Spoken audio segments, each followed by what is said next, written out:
Hello friends, मैं हूं Mahesh Gurjar, programming, web development, mobile application development end game programming trainer. चलिए ये सेशन में एक नया टॉपिक स्टार्ट करते हैं। टॉपिक का नाम है स्ट्रिंग।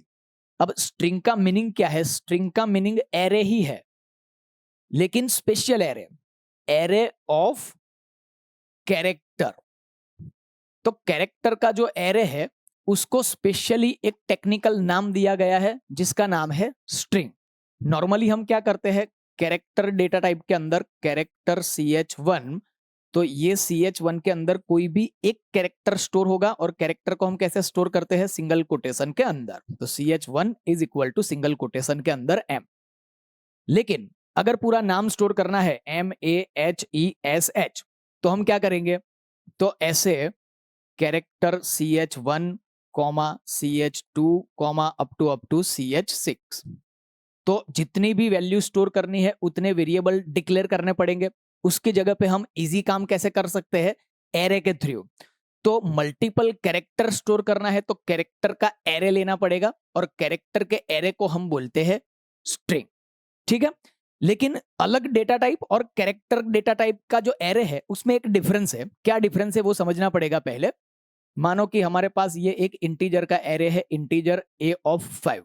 तो अभी तक हम समझ चुके हैं ऐसे ये 5 मेमोरी क्रिएट होगी, 0 1 2 3 एंड 4। ये 0 1 2 3 एंड 4।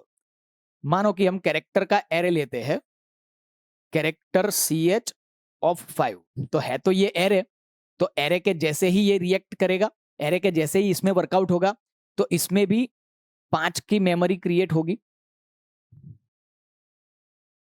0 1 2 3 एंड 4। तो अभी दोनों में डिफरेंस क्या है? तो दोनों में डिफरेंस ये है, सपोज हम कैरेक्टर को छोड़ के बाकी कोई भी डेटा टाइप का एरे यूज करते हैं तो इसके अंदर जितनी भी मेमोरी क्रिएट हुई है वो सारी मेमोरी हम यूज कर सकते हैं। ठीक है, लेकिन कैरेक्टर का जो एरे है, कैरेक्टर के एरे की जो लास्ट मेमोरी होती है उसमें एक स्पेशल कैरेक्टर होता है पहले से, backslash and zero. This is not O, backslash and zero. और ये जो स्पेशल कैरेक्टर है उसको हम बोलते हैं नल कैरेक्टर। तो ये स्पेशली पहले से रिजर्व होता है लास्ट एलिमेंट, तो हम ये लास्ट एलिमेंट यूज नहीं कर सकते। तो हमारा 5 का एरे है, तो 0 1 2 एंड 3, तो ये 4 मेमोरी को ही हम यूज कर सकते हैं। लेकिन कैरेक्टर को छोड़ के बाकी कोई भी डेटा टाइप का एरे है उसमें कोई लास्ट एलिमेंट में स्पेशल कैरेक्टर या स्पेशल वैल्यू नहीं होती, तो पूरे पूरे एलिमेंट्स हम यूज कर सकते हैं। तो अगर हमें 5 कैरेक्टर स्टोर करने हैं तो क्या करना पड़ेगा? 5 कैरेक्टर स्टोर करना है तो हमें लेना पड़ेगा 6 का एरे। ठीक है, तो लास्ट एलिमेंट में स्पेशल वैल्यू होगी और बाकी जो एलिमेंट्स है वो हम यूज कर सकते हैं। ठीक है, चलो, तो ये जो कैरेक्टर का एरे है उसको हम स्ट्रिंग बोलते हैं। तो अब क्या करते हैं, सपोज हम ऐसा करते हैं, कैरेक्टर S1 ऑफ 10 का एरे ले लिया हमने, तो यहां पे 10 की मेमोरी क्रिएट हो गई।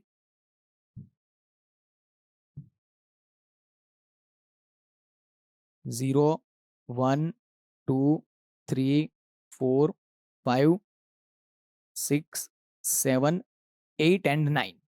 ठीक है, तो ये जो लास्ट एलिमेंट है उसमें एक स्पेशल कैरेक्टर होगा जिसका नाम टेक्निकली है नल। और नल क्या इंडिकेट करता है? नल इंडिकेट करता है end of string. Null character से पता चलता है कंपाइलर को कि यहां पे स्ट्रिंग का एंड हुआ है। ठीक है, तो बाकी सारे एलिमेंट्स हम यूज कर सकते हैं। तो मानो कि हम ये स्ट्रिंग को स्कैन करते हैं। ठीक है, तो स्ट्रिंग को स्कैन करने के लिए नॉर्मली हम स्कैन करने के लिए स्कैनएफ ही यूज करते हैं। तो स्कैनएफ, इंटीजर के लिए हम कन्वर्जन कैरेक्टर यूज करते हैं %d, फ्लोट के लिए %f, कैरेक्टर के लिए %c। तो स्ट्रिंग के लिए क्या यूज करते हैं? स्ट्रिंग के लिए होता है %s। ठीक है, स्ट्रिंग के लिए एक अलग से कन्वर्जन कैरेक्टर दिया हुआ है %s, उसके बाद कॉमा। और यहां पे एक बात खास याद रखनी है कि अभी तक जो भी हम स्कैनएफ करते थे वहां पे क्या करते थे? एड्रेस M% ऐसा सिंबल यूज करते थे। लेकिन जब हम स्ट्रिंग को स्कैन करेंगे तो स्ट्रिंग को स्कैन करने के टाइम पे M% सिंबल को यूज नहीं करना है। सिर्फ हमारा जो वेरिएबल का नाम है उसी का नाम यूज करना है विदाउट एड्रेस, S1। ठीक है, बाकी कोई भी डेटा टाइप हो, एरे को छोड़ के, सॉरी एरे नहीं, कैरेक्टर के एरे को छोड़ के, मतलब स्ट्रिंग को छोड़ के कुछ भी स्कैन करना है तो कंपलसरी M% आएगा, एड्रेस आएगा, लेकिन स्ट्रिंग को स्कैन करने के टाइम पे यहाँ पे एड्रेस नहीं आएगा। मानो कि हमने यहाँ पे स्कैन किया, 3 ही कैरेक्टर स्कैन किया, MAH इतना स्कैन किया, तो ये जो फर्स्ट कैरेक्टर है वो 0 नंबर के एलिमेंट में चला जाएगा, ये A जो है वो 1 नंबर के एलिमेंट में चला जाएगा, H 2 में, फिर 3 4 5 6 7 8 एंड 9। तो बाय डिफॉल्ट जो लास्ट एलिमेंट है वहां पे तो नल था, लेकिन हमने क्या किया, बाकी जो एलिमेंट्स है उतनी लेंथ तक हमने स्ट्रिंग को स्कैन नहीं किया है, सिर्फ 3 कैरेक्टर स्कैन किया है। तो कंपाइलर क्या करेगा कि ये जो नल कैरेक्टर की पोजीशन थी उसको उठा के यहाँ पे लास्ट पोजीशन पे शिफ्ट कर देगा। तो ये नल कैरेक्टर की पोजीशन यहां से लेके यहां आ गई, तो कंपाइलर को अभी क्या पता चलेगा कि हमारी स्ट्रिंग यहां से लेके यहां तक है। ठीक है, तो ये जो पूरा कॉम्बिनेशन करेंगे MAH, इसको बोलेंगे स्ट्रिंग, और स्ट्रिंग के लिए हमें कन्वर्जन कैरेक्टर यूज करना है %S। ठीक है, लेकिन पर्टिकुलर ये एक 0 नंबर के एलिमेंट की बात करेंगे। ठीक है, तो क्या है, तो वो एक कैरेक्टर है, और पर्टिकुलर एक कैरेक्टर के लिए हम यूज करते हैं %C। मींस कहने का मतलब ये है कि पूरा ये कॉम्बिनेशन हो जाता है तो स्ट्रिंग है, पर्टिकुलर ये एक एक एलिमेंट है तो वो कैरेक्टर है। क्लियर? तो चलिए प्रैक्टिकल में हम करते हैं, स्ट्रिंग को स्कैन करते हैं एंड डिस्प्ले करते हैं। Start file docel mount d drive, exit new scan string using scanf, and एक और भी फंक्शन है हमारे पास getS। दोनों में क्या डिफरेंस है वो समझते हैं। Hash include stdio.h main function curly bracket start stop clear screen get ch save D drive courses C++ को हटा देंगे एंड str1। स्ट्रिंग के लिए हम क्या यूज करते हैं, कैरेक्टर का एरे, तो स्ट्रिंग S ऑफ 100। स्कैन करना है तो स्कैन करने से पहले हम मैसेज प्रिंट करेंगे एंटर स्ट्रिंग। स्ट्रिंग के लिए डेटा टाइप तो हम कैरेक्टर ही यूज करते हैं, तो कैरेक्टर या तो स्ट्रिंग को स्कैन करने से पहले हम क्या करेंगे, फ्लश ऑल यूज करेंगे। अब स्कैन करने के लिए स्कैनफ। स्ट्रिंग के लिए एक स्पेशल कन्वर्जन कैरेक्टर है %S। %C जो है वो एक कैरेक्टर के लिए है, मल्टी कैरेक्टर के लिए %S। फिर कॉमा, कॉमा करके अभी तक हम क्या कर रहे थे, M% या तो एड्रेस लिख रहे थे, लेकिन स्ट्रिंग को स्कैन करने के लिए हमें एड्रेस की जरूरत नहीं है, तो सिर्फ वेरिएबल का नाम, वेरिएबल का नाम हमारा क्या है S, तो कॉमा करके S। उसके बाद क्या करेंगे, स्ट्रिंग को प्रिंट करा देंगे, तो string is equal to %S comma करके, प्रिंटफ में तो वैसे भी हम एड्रेस नहीं लिखते।